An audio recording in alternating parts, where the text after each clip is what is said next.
आप जानते हैं कि सामान्य तौर पर जो रस का अर्थ लिया जाता है वो स्वाद से लिया जाता है, मजे से लिया जाता है, जायके से लिया जाता है, टेस्ट से लिया जाता है। लेकिन काव्य में, हिंदी साहित्य में उसका कुछ और भाव है। वो काय से लिया जाता है? साहित्य में रस से मुराद उस आनंद से है जो काव्य को पढ़ने, सुनने या अभिनय देखने से, उसकी जो एक्टिंग देखने से, कोई नाटक हम देख रहे हैं, रामायण वगैरह देख रहे हैं या रासलीला देख रहे हैं, तो वो काव्य में होती है। उसका अभिनय देखने से जो मन में विचार उत्पन्न होते हैं या आनंद उत्पन्न होता है, उसी को रस कहते हैं। रस को काव्य की आत्मा कहा जाता है। ठीक है। आचार्य भरत मुनि के अनुसार रस के 3 अंग होते हैं, विभाव, अनुभाव और संचारी भाव। लेकिन रस के 4 अवयव बताए गए हैं, जिनमें क्या है, स्थायी भाव और जोड़ दिया गया है। आचार्य भरत मुनि ने स्थायी भाव को इसका अवयव नहीं माना है, इसका अंग नहीं माना है। लेकिन यहाँ स्थायी भाव, नंबर 2 विभाव, नंबर 3 अनुभव, नंबर 4 संचारी भाव। पहली चीज आई स्थायी भाव। स्थायी भाव क्या है? ऐसे भाव है जो मनुष्य के हृदय में हर समय होते हैं। कुछ चीजों को देखने से, सुनने से वो भाव उत्पन्न हो जाते हैं। अब वो भाव होते कौन कौन से हैं?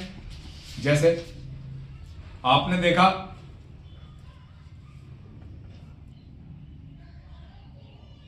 कि फिल्म देख रहे हैं आप या अभिनय देख रहे हैं किसी काव्य का, तो वहां हंसी की बात आई तो जो मन में हंसी वाले, हास्य के अनुभव थे वो जागृत हो गए।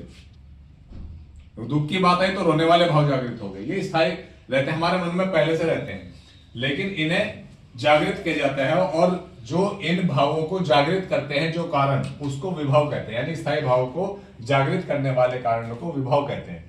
अब जब हम कोई अभिनय देख रहे हैं, किसी को देख रहे हैं, किसी की वेशभूषा को देख रहे हैं, किसी के चलने को देख रहे हैं, किसी के रंग रूप को देख रहे हैं, तो उसे देखकर हमारे जो स्थायी भाव थे वो जागृत हुए, भावनाओं ने जागृत किया।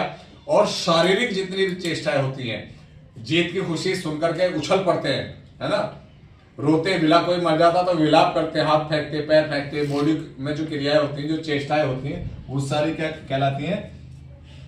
क्या कहलाती हैं? वो शारीरिक चेष्टाएं अनुभव कहलाती हैं। नंबर 4 है संचारी भाव।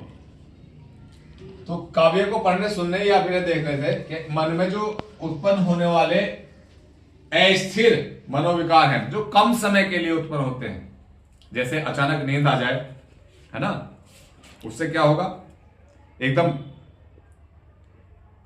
जागेंगे हम और नींद खत्म हो जाएगी, वो क्षणिक होती है ना। किसी की याद आ जाए, स्मृति हमारी हो, तो उससे कुछ आवेग उत्पन्न हो जाते हैं।